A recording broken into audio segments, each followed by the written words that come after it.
Hello and welcome to our special live coverage of the joint press conference on the summit between President Lee Jae-myung and the chief of Vietnam's Communist Party, To Lam. President Lee hosted the Vietnamese leader as his first state guest since taking office on June 4th, as Seoul looks to strengthen cooperation with the fourth largest economy in Southeast Asia. The two leaders are expected to have addressed a wide range of bilateral issues, including politics, national security, trade, and investment, as well as ways to develop Vietnam's public infrastructure, particularly in nuclear energy and high-speed rail. This marks the first visit by the General Secretary of Vietnam's Communist Party to South Korea since 2014.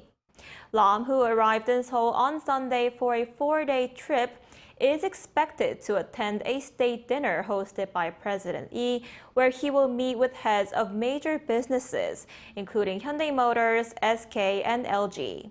A number of major South Korean companies, including Samsung Electronics, have used Vietnam as an export hub, benefiting from lower labor costs and generous tax incentives.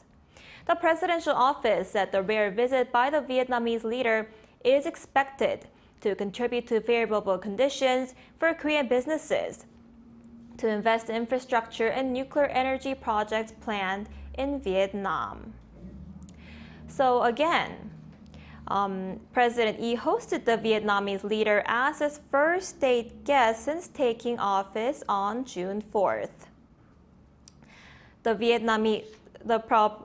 This comes as Seoul looks to strengthen cooperation with the fourth largest economy in Southeast Asia. The two leaders, Lee Jae-myung and To Lam, are expected to have addressed a wide range of bilateral issues, including politics, national security, trade, and investment, as well as ways to develop Vietnam's public infrastructure, particularly in nuclear energy and high-speed rail. Now, this marks the first state visit by the General Secretary of Vietnam's Communist Party to South Korea since 2014.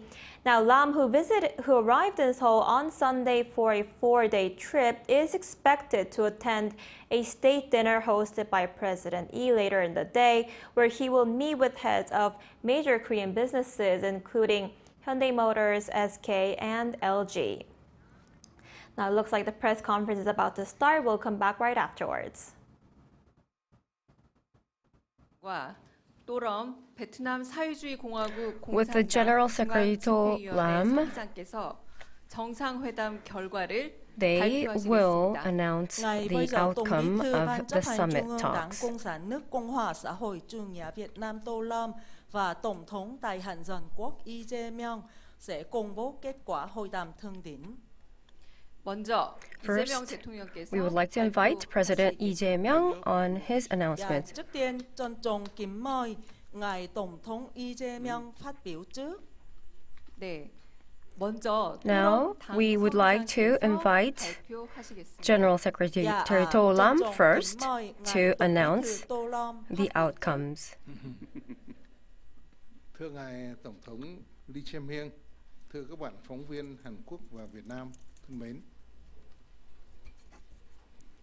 tôi và ngài Tổng thống Lee Jae-myung vừa có cuộc hội đàm rất thành công. Myself and President Lee Jae-myung had a successful summit talks.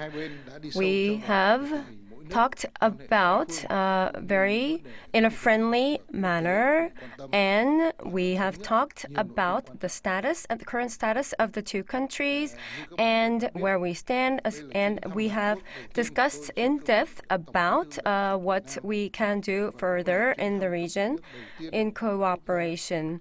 And as we all know, I have been paying this state visit as a General Secretary of the Communist Party of Vietnam, and this visit has a significant importance, and it is a turning point, and it will revitalize the two countries' cooperation and to widen more opportunities of cooperation in the future. And in the summit, we have talked about many sectors, including construction and the bilateral ties were elevated to strategic partnership in 2020, and ever since we have been a very best case of cooperation ever since, and our collaboration has been solidifying ever since, and it has been developing in a future-oriented manner. And with the comprehensive strategic partnership, we have agreed on the followings. First of all, the strategic cooperation direction will be carried out in a timely manner, and to this end, we are going to continue our cooperation in all-encompassing manner from the government, parliament, and private sectors, diplomacy, national defense, and many more. We will strengthen our ties, and also the transnational crimes, the narcotics issues, we are going to cooperate. And the two countries will we have established a new vision, strategic vision, and to cooperate, and the two countries will cooperate in technical cooperation, and Korea will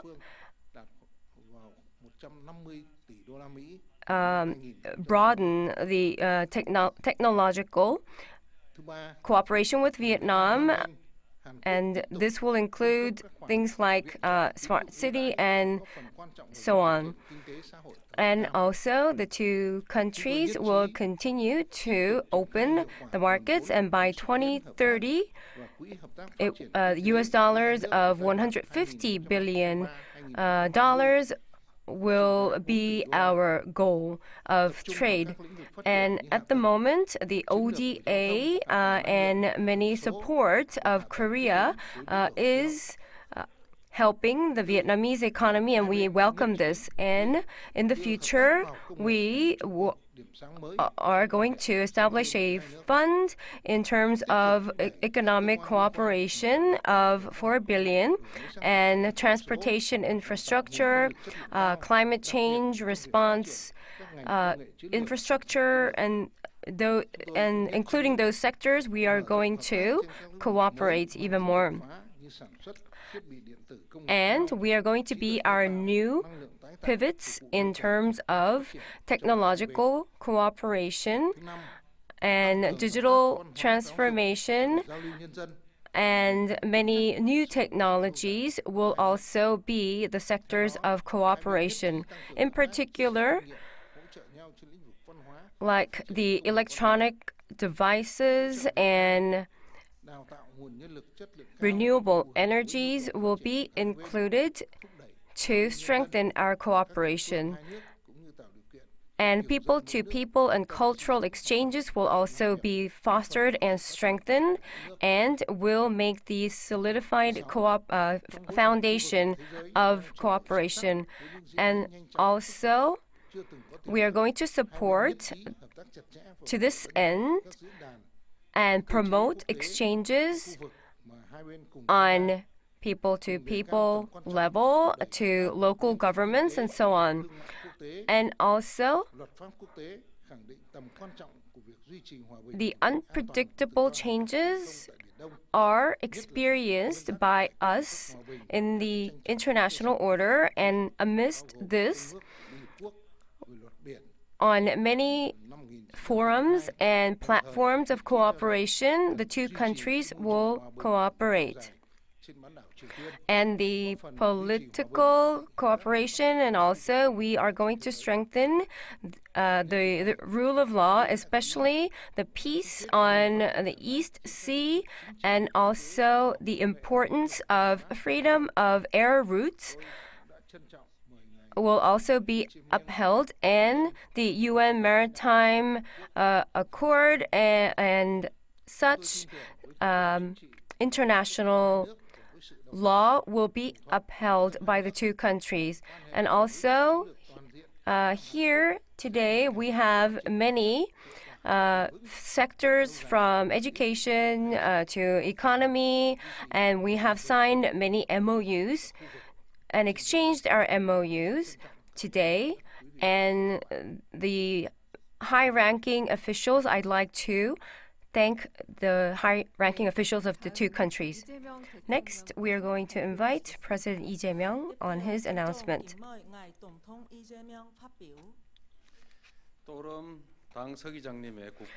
General Secretary Do Lam, I extend my heartfelt welcome to him on his state visit to Korea. It is very meaningful that just about 2 months after the launch of the new government, we're receiving him as our very first guest. At today's summit, myself and General Secretary shared the view that cooperation between Republic of Korea, which aspires to be global responsible power that responds pragmatically to changes in the world order, and Vietnam, which is striving to join the ranks of high-income advanced nations by 2045, is more important than ever. Based on such understanding, we adopted the joint statement on deepening the comprehensive strategic partnership between the two countries and agreed to further develop bilateral cooperation in a more encompassing and future-oriented manner. So I'd like to share the outcomes of our summit talks. First of all, we agreed on the fields of diplomacy, security, and defense are going to further strengthen strategic communication and cooperation. We share the recognition that exchanges at the high level are of utmost importance in enhancing mutual understanding and political trust between the two countries, and agreed to actively continue sharing the various occasions such as ASEAN and APEC summits to continue high-level exchanges. I invited the Vietnamese side to attend the APEC summit in Gyeongju this year, and General Secretary responded to this positively. Vietnam is also set to host the APEC summit in Phuoc in 2027, and the two countries agreed to ensure close cooperation to successfully host the both summits. Furthermore, based on our solid political trust, the two countries agreed to strengthen cooperation in the defense industry and public security in order to contribute to peace and stability in the region and to further reinvigorate cooperation between national assemblies and local governments. Second of all, our mutually beneficial economic cooperation, which has served as a strong foundation, will further accelerate. Korea and Vietnam are each other's third largest trading partner, which is a reflection of our close cooperative ties. This year marks the 10th anniversary of Korea-Vietnam FTA, and the two countries will achieve the trade volume of US dollars 150 billion by 2030. And also, about 10,000 Korean companies operating in Vietnam are contributing to Vietnam's economic development, and we have recognized this together. And I requested continued attention to ensure the stable business operation of these companies in Vietnam. In particular, the MOU on cooperation between central banks signed today will contribute to strengthening cooperation in areas such as monetary policy. The two countries also agreed to enhance cooperation in large-scale infrastructure sectors of high strategic importance, such as nuclear power, high-speed rail, and new city development. I noted that Vietnam's new nuclear power plant construction and north-south high-speed railway, such major national projects are important to ensure a stable power supply, and establishing a modern transportation and logistics system is important. I expressed my hope that based on the outstanding of our technological capabilities and abundant experience of Korean companies, we will see successful examples of cooperation. The General Secretary said that he is well aware of the excellent Korean companies and would actively consider the participation. In particular, the MOU on cooperation in nuclear power human resource development signed today will lay the foundation for cooperation between companies of our two countries and essential areas of human resource training for the development of Vietnam's nuclear power industry. And it will serve as an opportunity to expand cooperation of the two countries. Also, the Bang Ninh Province Southeastern New City Project, which will be a new urban development project, will be the opportunity to enhance the cooperation, the active cooperation. Third, we agreed to expand the horizons of our cooperation into future-oriented fields such as advanced science and technology, renewable energy, and critical minerals.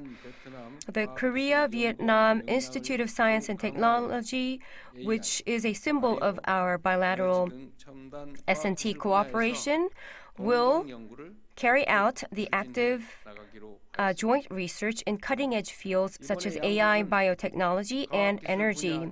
On this occasion, we signed a new MOU on cooperation in S&T, reflecting fresh commitments for fostering talents and activating personnel exchanges in the S&T sector.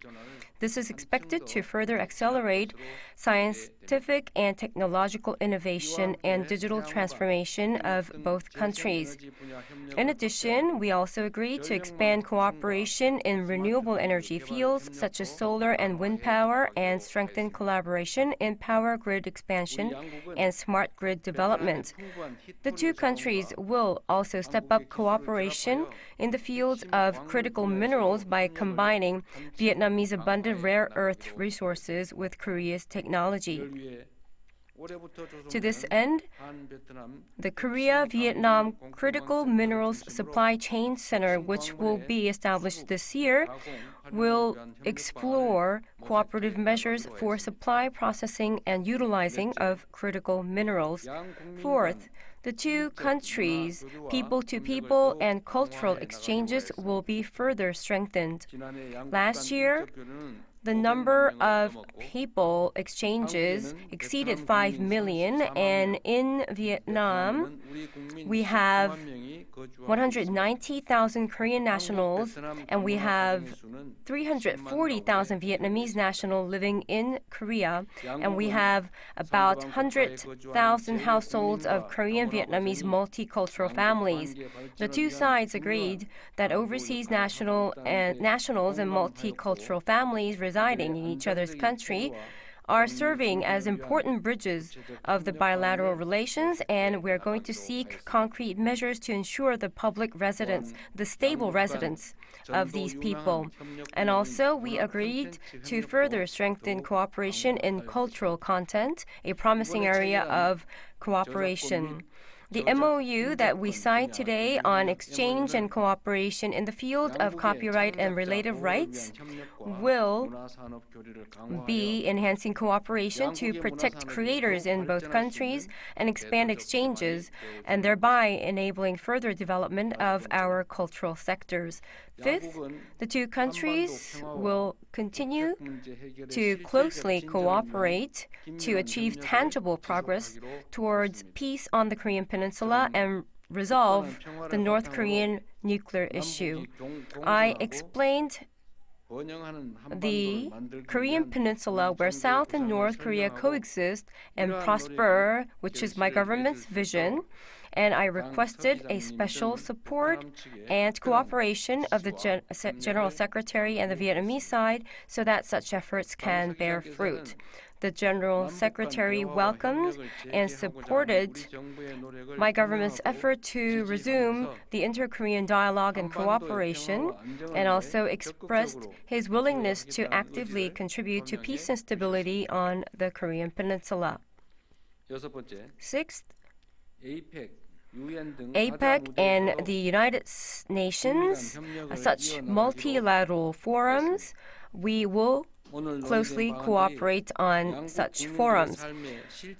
The two governments will work together faithfully to implement follow-up measures so that the initiatives discussed today can bring tangible benefits and will be palpable by our peoples. Once again, I warmly welcome the General Secretary's visit to Korea, and I look forward to continuing our joint efforts to further advance the comprehensive strategic partnership between our two countries. Thank you.